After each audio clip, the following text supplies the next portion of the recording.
The future starts now. The Vancouver Canucks have just signed defenseman Chris Tanev to a new 5-year contract worth $22.5 million. Now, that may seem like a lot until you look at the big picture. Although nobody in the front office will admit it, this signing is the first major step in a total rebuild of this franchise. Some might argue the first step took place last summer when the Canucks sent Ryan Kesler to Anaheim.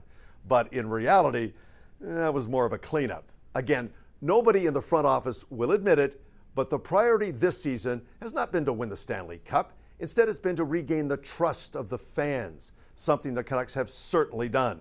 No, the signing of Tanev is about where this team is going to be in 3 or 4 or 5 years. Now that both have long-term contracts, it's now clear Tanev and Alex Edler are going to be the cornerstones on defense. Also keep in mind, later this year, Kevin Bieksa will turn 34 and Dan Hamhuis will turn 33. And they are both a year away from becoming unrestricted free agents. Up front, same story. Radim Verbata, 1 year left on his contract. Alex Burrows has 2 years. The Sedins have 3. And in goal, Ryan Miller has 2.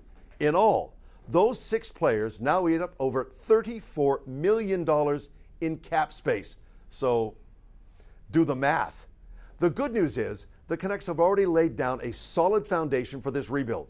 The list of players in their system who are under the age of 21 include Bo Horvat, Jake Virtanen, Jared McCann, Cole Castles, and goaltender Thatcher Demko. But the hard reality is, in order for this team and this franchise to take the next major step forward, it's first going to have to take a couple of steps back. And that means, before it's over, Chris Tanev is going to earn every dime of that $22.5 million.